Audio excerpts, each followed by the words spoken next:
Powered by Sports Interaction, Canada Sportsbook.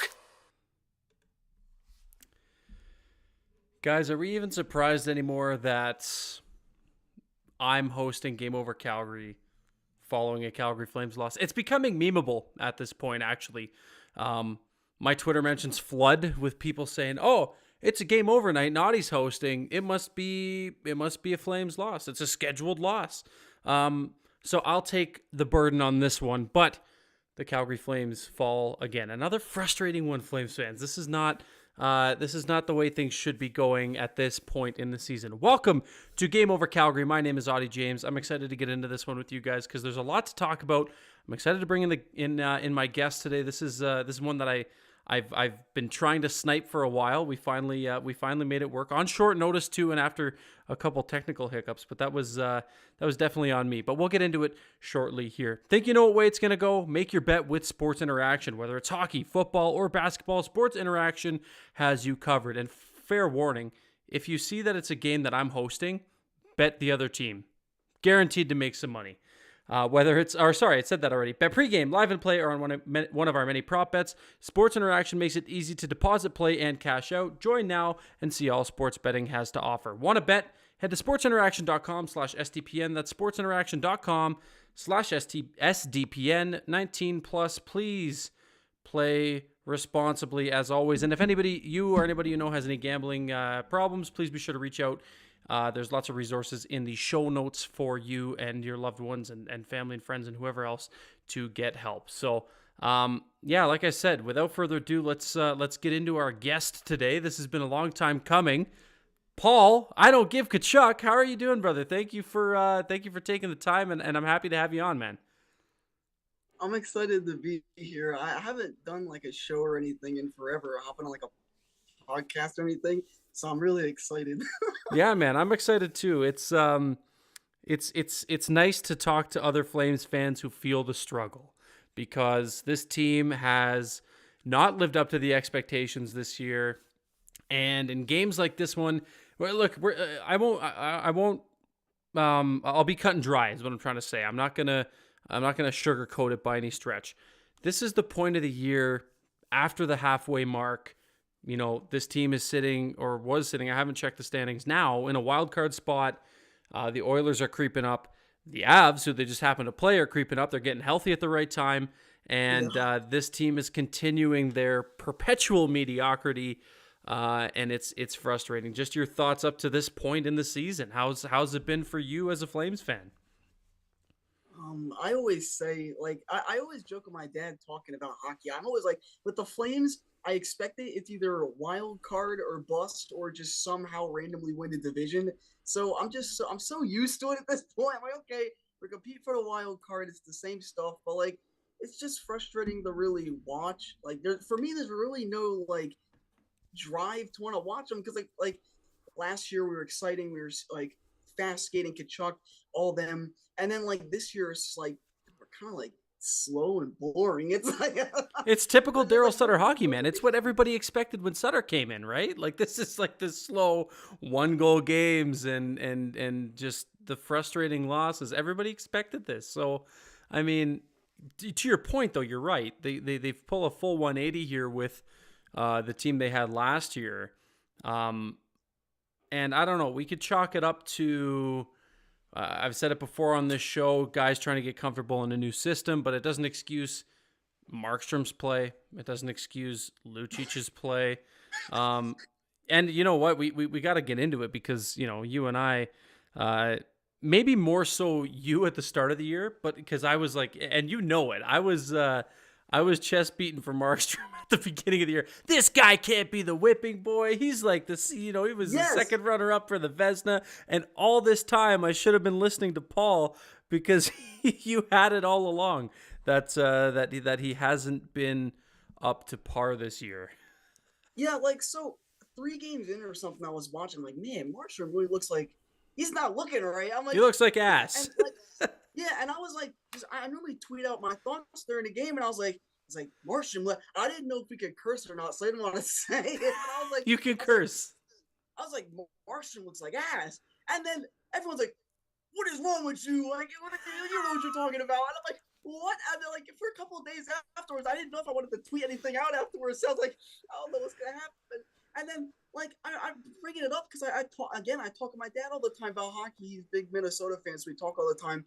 And I'm like, I remember sitting here on the couch, like, Markstrom sucks, and everyone was clowning me. And then, like, now everybody's saying it. I'm like, oh, finally people are starting to see it. I don't remember what it was. I think he gave up like some fluke goal in like the first shot or something.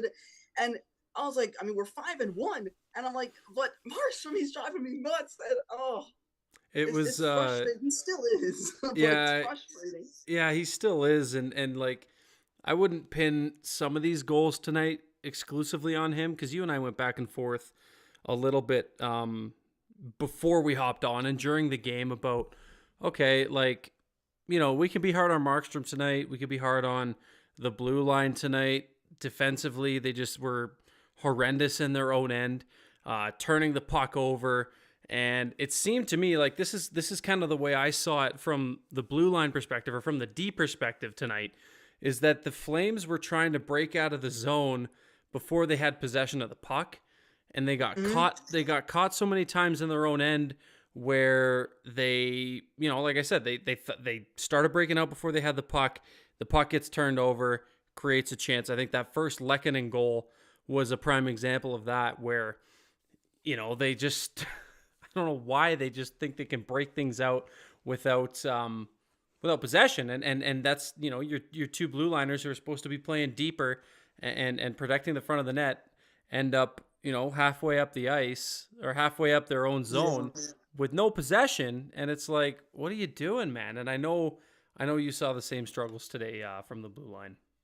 Yeah, and if they're like driving up the ice or something, I especially remember the one play, like, Weir had the puck, I think he like fell and just completely lost it at his own end, and they were driving back down, and like there were just so many random plays. I just felt like the Avalanche, like, they made us look slow, and I felt like the defense couldn't really keep up. I mean, you saw Markstrom even went to the bench and was like talking to the defenseman like Tanev and Anderson and them, and he was like, I don't know what he was saying, but he was like talking to him like, hey, listen, like, I need some help here.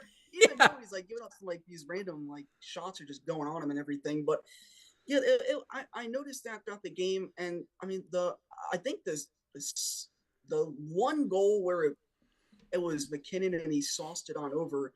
I never get, like, for me, I think it's really stupid when defensemen lie flat on their belly, because they leave so much room for those passes to go through, and McKinnon just sauced it right through. I mean, that was great vision on his end, but the defense was just really frustrating, and they made us look foolish tonight. Yeah, they did. And like I said, leading into this, it's the Avs aren't in the play. They might be now. Like I said, I haven't actually checked the standings since tonight's loss and the win for the Avs, but a team that struggled, a team that was kind of outside the picture looking in. They might still be, but a team that we know is dangerous, a team that we know is starting to get healthy at the right time. Things are starting to click. We saw the speed. We saw the puck control and dominance from this team. Look, they're coming off the heels of a Stanley Cup, and that's not a coincidence, right? They didn't lose a whole lot. It's a scary team, and I just don't see, or at least I'm going to say we'll save this part for a little bit later, but I didn't see, for the most part of this game, that kind of intensity that the Avs played with matched from the Flames. It was a pretty lackadaisical effort.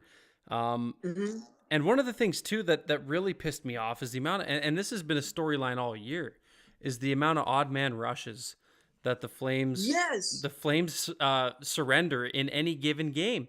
Like, there were probably 3 or 4 tonight, and that just speaks more truth about, you know, I don't know if it's piss poor line changes. I don't know if it's just like how do you see it? Because, like, it can't just be me who sees these odd man rushes. Yeah, I mean, I was looking through Twitter and I was seeing people's responses. It's almost like they're playing like comfortably. It's almost like, oh, well, you know, my spot in the roster is secure, so I can kind of like cut back and not really have to do much. And I mean, a lot of that maybe has to do, I mean, we're calling up Peltier and all these guys, but we're not playing them. And it's like, oh, if we're just calling these guys up and not playing them, I guess my roster spot's safe. I don't have to put forth a lot of effort. And it kind of like they're just skating right by us. And for an Avalanche team, I mean, they don't have a lot of their players are all injured. And the fact they're still skating circles around us and going on so many like 2-on-1s and breakaways and stuff, it's concerning. Oh man, it's beyond concerning. It's frustrating as hell. I don't know. All I'm gonna say, like, I'm getting real sick and tired of coming on this show and like talking about so much, like, and people are painting me with such a negative brush now online because it's like, shit, man. All I do is come on here after every game and bitch about the same shit over There's not and much to over. talk about positively. Man, right? Right? What's that quote? Like, insanity is doing the same thing over and over again and expecting the same results. It's the Calgary Flames. The insanity is playing Lucic in the top 6 and expecting him to put up like a point per game. Yeah, the sustainability of him on the top 6, which is actually a good segue. We'll get into that in a second here. But before we do that, let's get into some of the live chat. We got 41 people watching right now. Thank you, everybody. I know it's a late one for you, Paul. It's a late one out here in Mountain Time as well. 10:30 p.m. here. I know it's late for you there. So It's like 12:30. it's almost 1 a.m. So you are trooping, talking to me tonight about this fucking abysmal loss. So that's what we'll call it. So 41 in the chat. We appreciate all of you stopping by. Please be sure to help the algorithm out by liking, sharing the stream on Twitter, getting more like-minded Flames fans in here and venting and airing our grievances out here on Game Over Calgary on SDPN Sports. Robert is in the house. Toffoli does love hitting posts, he says. He does, but he also had a nice tuck today, so we can respect his goal at least. That was so nice. Oh man, he's so good. He's been so good. James Johnson says, Auddie, I love and appreciate you, but I think you're bad luck. You know what? I'll wear that. I'll wear that. Whatever. We'll put it on me. Nate was one of my guests before. He says, can't blame it on me hopping on this time. Woohoo. So that's good. The Flames, a lot of roast towards me. The Flames must know when Auddie is hosting because they never show up when he's hosting. Jesus Christ, you guys are really are really getting out for me, or have it out for me here. Auddie gets all the fun games. Boy, here we go. People saying, whoa, sick hair, Auddie. Thank you. I got a fresh chop today. It's yes, I got a haircut yesterday too. My hair was all over the place. Dude, it was so bad. It's like, for me, and especially because like I'm getting to the age now where I'm starting to get these things called gray hairs. And and when my hair's long, you can see them on the side of my head. So when I get that nice number 1 on the side, it does a good job at hiding those grays. So we'll hold on to that as long as we can. Auddie with the fresh cut. Everybody's you know what? Everybody's saying future Mrs. James must be swooning. She's upstairs in bed, so no swooning right now.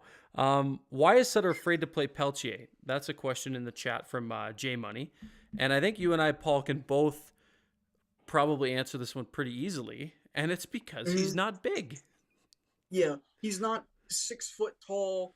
This big Hulk guy who smashes people into the boards and big physical power player. It's true. And it's funny hearing the coach critique his size, and it's like, oh, he's got everything.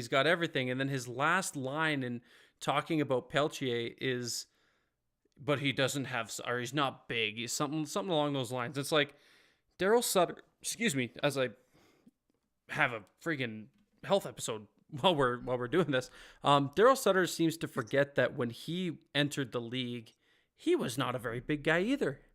Exactly. I don't get the fear of size. Like, Johnny Gaudreau was a part of this organization for 8 seasons, and he's not a big guy. Put up 115 points last year, and there's a place for small guys in this league, and you don't know what he can bring until you try him, which is a piece that I'm still working on over at the Win Column, an article that I've got. You remember one of the short players who ended up letting go in Flames history, never got a chance, Martin St. Louis, and you saw how that bit us in the butt, right? Oh yeah. So, and he had an okay career. Yeah, nothing much. Just a Hall of Fame career. Scored the goal to tie the series against us. Nothing much. Yeah, the ultimate stab in the Flames' side, Martin St. Louis. But yeah, it's like there's I can't buy the size narrative anymore, man, because like there's a place for little guys in this league. Yeah, I'm 5'4". If I can get on the ice and skate, I'm sure Belichick can. Yeah, exactly. I'm fully confident that he can do it. A few more down the live chat here, as we have 49 in here now. Conrad saying, Auddie with the Pride shirt? Hell yeah. Auddie with the SDPN Pride shirt. You can get those as well if you go to the SDPN website and click on the merch section. I'll take you right to where you can get these lovely Pride shirts. Hey, at least you didn't write in a post for a certain blog to bet on Markstrom winning the Vezina before the season started. LOL. Not my proudest moment, says Amon from the win column. So yes, I didn't do that. I'm gonna scroll down here just so that we can get some more recent ones. Avs 500th franchise road win tonight. Congratulations to them. Of course, it came against the Flames. Where are we here? The win column, baby. Yep. Noah Adler saying, I'm over Daryl. Oh, and also love the pennant to your right, Paul, says Noah. And he's talking about the other, your left, his right. As in he's a Yankees fan, unfortunately, as well. Oh, there you go. So you've Aaron got some. Judge is back. I'm excited. That's right, and Noah would be the type of person to turn this into game over New York Yankees instead of game over Calgary. So, There's nothing wrong with that. you know what? We're gonna move on because my Blue Jays inner fandom is just screaming right now. But what I wanted to bring up, Paul, because it was something I actually texted you about. And I'll credit Julian McKenzie, who actually, our good SDPN friend Julian, who actually saw it first, and then I was like, okay, let me have a look here.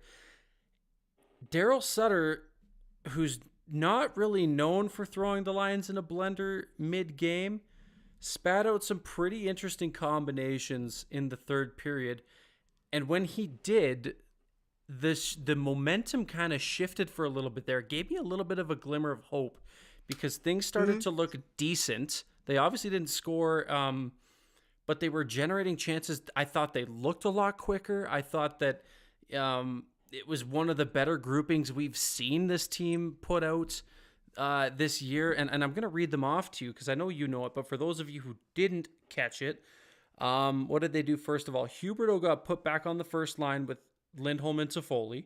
That was a line that looked good.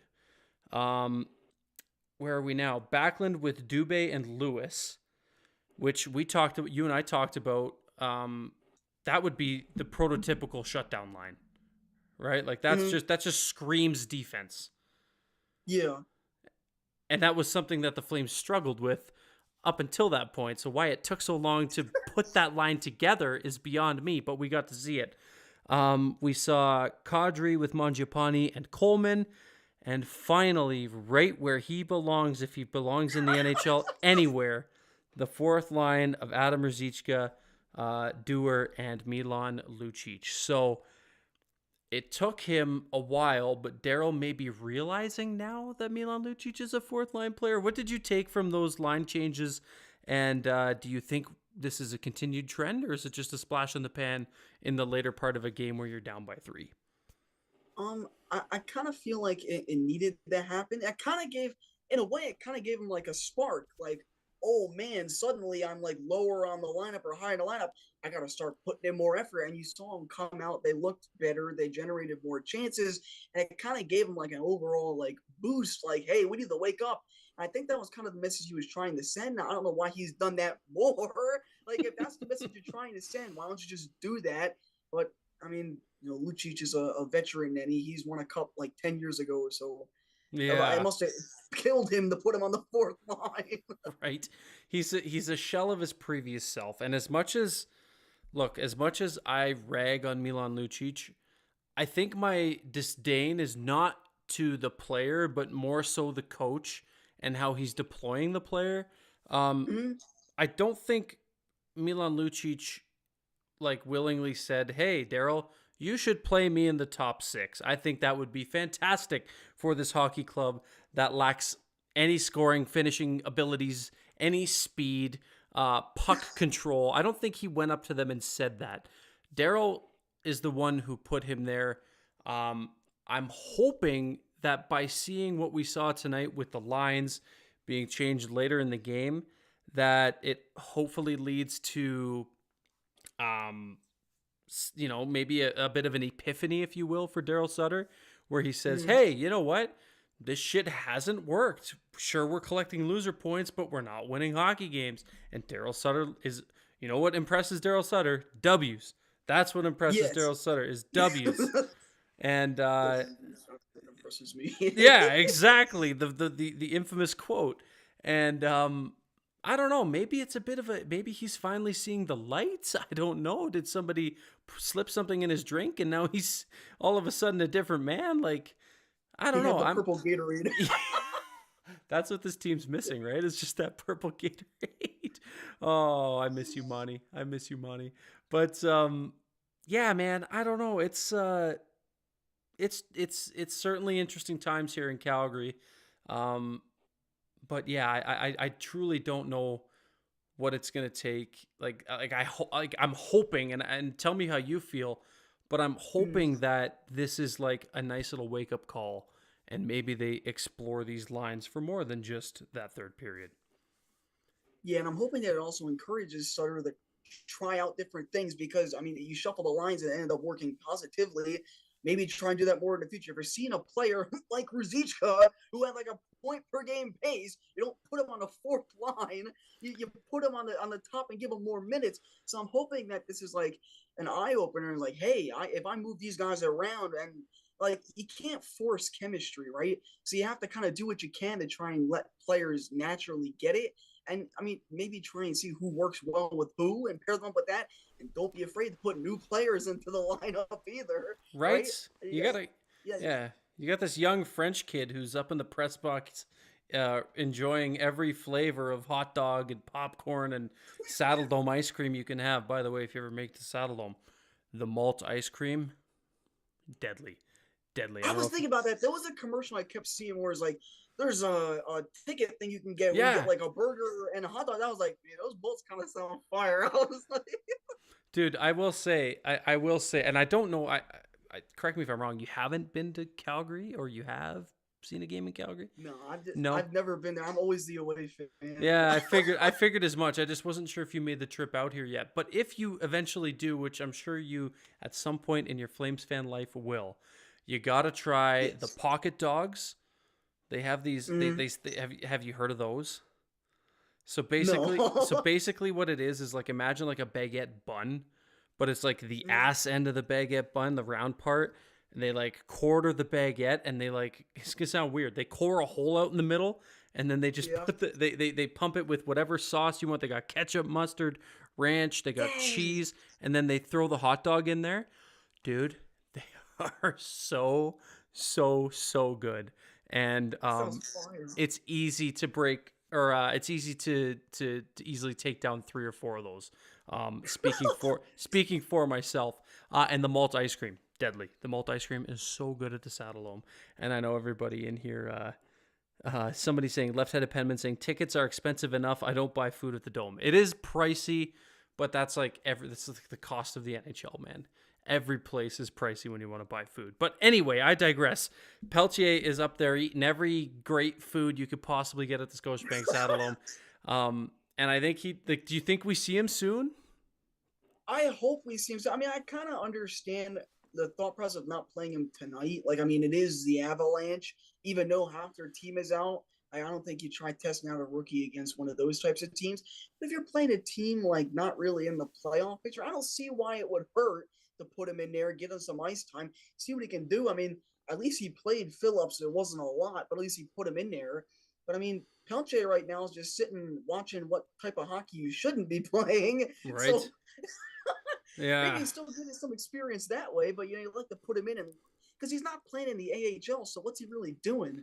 He's collecting an NHL paycheck, which you know what? I'm all for seeing a guy who's playing well in the A, getting the call up, and collecting a bit of an NHL paycheck for a little bit. That's great. It's a great reward system. But like, I think we're beyond that with Jacob Pelche. I think he's shown that he can play at the AHL level, and he can be dominant at the AHL level. He's been great in every level he's played at. The only level he hasn't played at yet is the National Hockey League level, which is kind of like the grand stage. So I don't know. Yep. I mean, God, man, it's like, is it next game? Like if I'm Daryl, like I think I think you got to try him. Like, I don't know. Who do they play next anyway? Tampa on Saturday, right? I think it's Yeah. Tampa Saturday. Okay, maybe not, but I don't know. Like, what do you do? It's a rock and a hard place, right? Yeah, I think there's a couple of facts I think I found too. Like one of them, I think Calgary's like one of the only teams in the league that have not had a single player 22 or under play a game this year.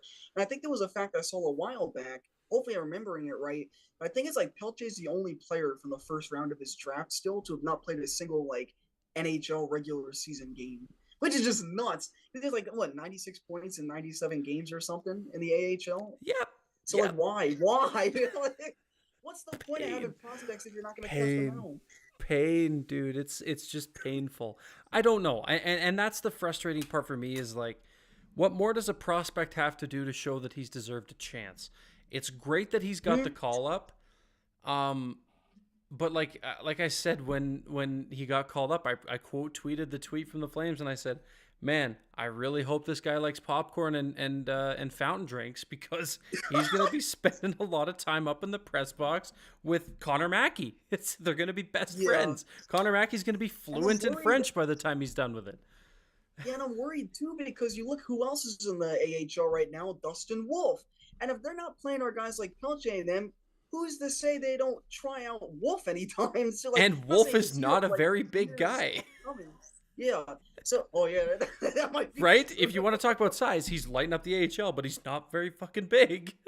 Yeah.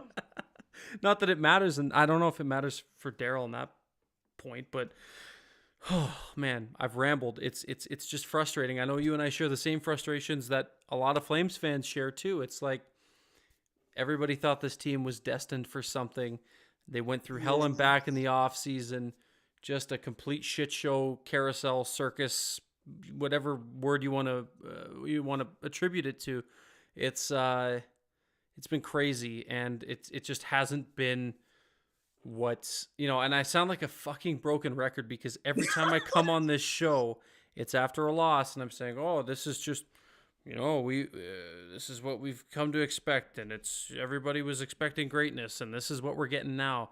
And every time I hear the media be like, oh, the Flames have great Stanley Cup aspirations, I'm like, oh, don't buy that, because every time we have expectations, it never ends up happening, or something goes wrong or something, or like, we'll just, every single time I always tell my buddies, I'm like, anytime you hear the Flames are Stanley Cup champions, don't believe them until you see actual results. That's just what I'm used to at this point. I know. I'm like, oh, Stanley Cup aspirations round one. Like, I feel that, man. And it's, I don't know. It's going to be tough sledding because this team has got some serious weight to pick up before we get to playoff time. Okay, we're going to quickly read through some more comments, before we put a bow on today's episode of Game Over Calgary. And hey, shout out to all 54 people watching live.